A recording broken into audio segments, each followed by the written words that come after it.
BFBS, the Forces Station. Wherever you join us today, wherever you find yourself in the Forces world, it is great to have you on board. Now, as the world continues to face immense hardship spurred on by the pandemic, young people are disproportionately affected by overlapping crises. I've got a really interesting guest with me today. Alex Kent, who is the CEO of Restless Development, joins me. How are you doing today, Alex?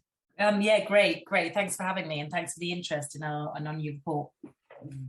This makes for fascinating reading, Alex. So first of all, let's start with this. Tell us about the State of Youth Civil Society report.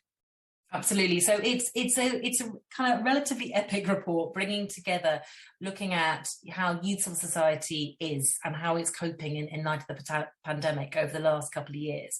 And when I talk about youth civil society, we mean like grassroots youth groups, the kind of groups that have been leading, whether it be on climate, on litter picking, or mutual aid groups, or getting people vaccinated, the things which are in every one of our communities, the youth groups, the youth organisations and networks. And what this report does is it looks at all of that how youth civil society is coping, how it's adapting, and how it's being resilient.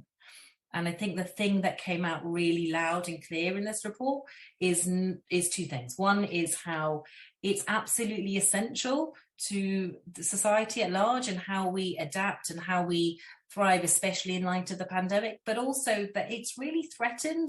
Youth civil society at large is threatened. It's undermined by constant funding cuts, really struggling time and time again, but also seeing it being threatened by a mental health crises and issues which have been coming up, especially in the last year. I mean, this is such a welcome report, I should think. Everybody listening to this today will probably be going like, "What? This is so interesting to get inside the minds of younger people." And so I like the concept of what you've done here, because this isn't just from the UK. This is 87 countries and hundreds of youths that have been surveyed. And you've split the report into 7 sort of key themes. So if you don't mind, Alex, could you just run us through the themes that you had young people's information and feedback on? Yeah, absolutely. And I think the themes that we kind of pulled out is looking at is that youth civil society is threatened, as I mentioned, it's really struggling in terms of funding and mental health crises, but it's also resilient. The thing that came through is that more than 50% of the youth organisations said that actually they think that youth civil society is stronger than ever before, that it's responsive, that it's responding to the biggest challenges as we're seeing it. Obviously, the pandemic, young people and youth organised groups were the first to get off the mark, the first to be pushing on vaccines and to be challenging misinformation. That it's also really creative, and I think this is the bit that is really exciting. Like it's creating a new way of doing things, like bringing in arts and music and dance, and really creative and going like, we're not going to go the status quo way. When often governments and aren't listening to us, so we're just going to do it alone. We're going to create new ways. That youth society is also really outspoken and speaking up for their rights and for justice on the issues that really matter the most, but also that it's community focused and that actually youthful society is based in local communities. They're the first off the mark to be looking after their neighbours. And then lastly, that it's justice driven, that it's really kind of, working for rights and for a just and sustainable world. So now that we have this information, and I think it's such a good read, especially if you want to be able to communicate with younger people, so how are we going to do that, Alex? How are we going to communicate, and how are we going to go about making the world a place that it's encouraging for our youth? You know what? I think we would need to challenge and not even turn that question on its head. I think that the best communicators on global issues out there at the moment are young people. If you look around, they're the ones who are leading most of the fights, whether it's for peace, whether it's for climate justice, whether it's for women's rights. Quite often it is young people.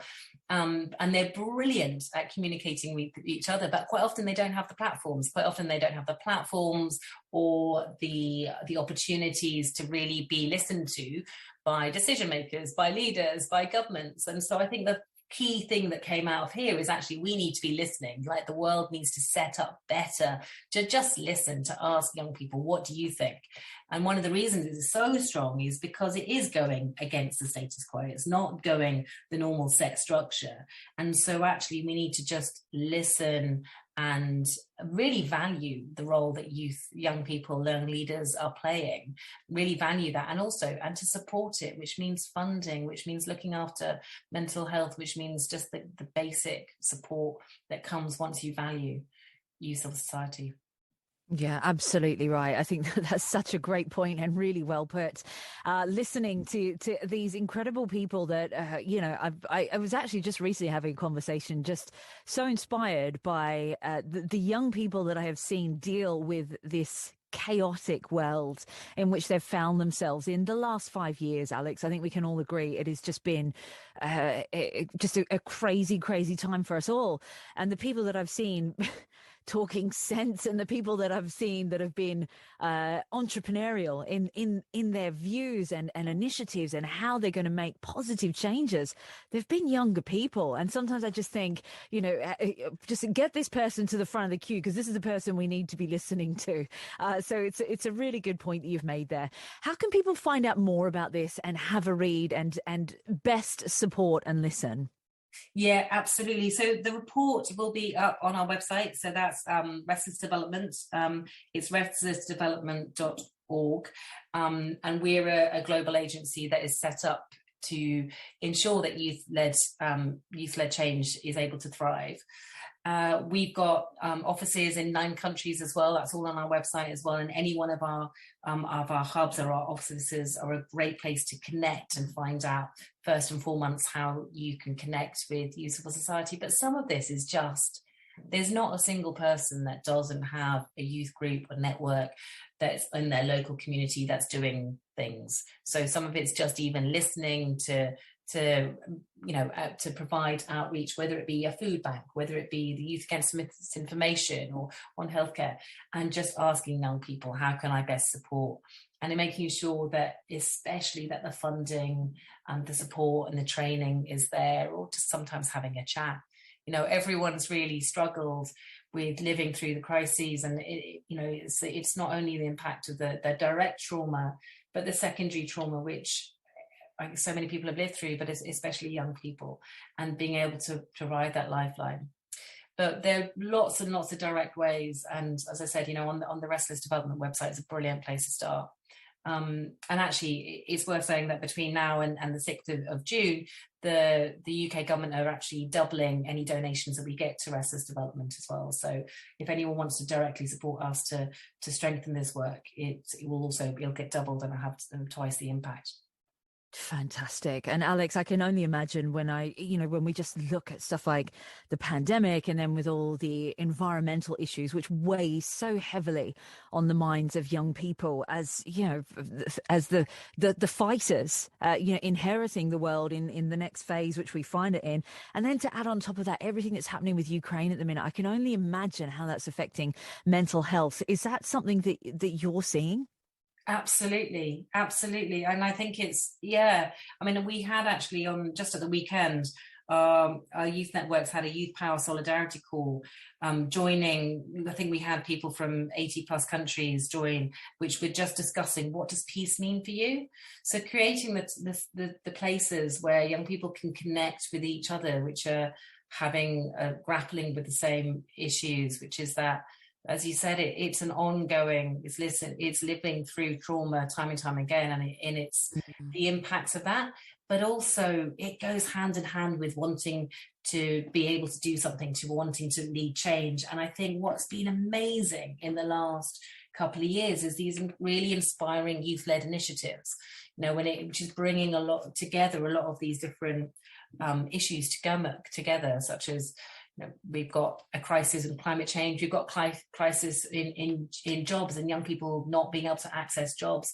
And one of the big initiatives has been young people coming together and going, we need to create green jobs. So in Uganda and Kenya, off the back of not only feeling dismay and disempowered, actually creating a new pathway and creating new alternatives. So I think we just need to, it's fragile, but it's also resilient, and I think a source of new hope and creative inspiration in light of all of these challenges which are happening right now.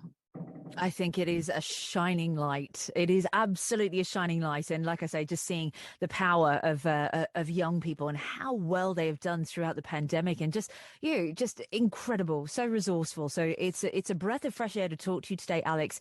You're a fascinating person. How did you get so inspired to become the CEO of Restless Development?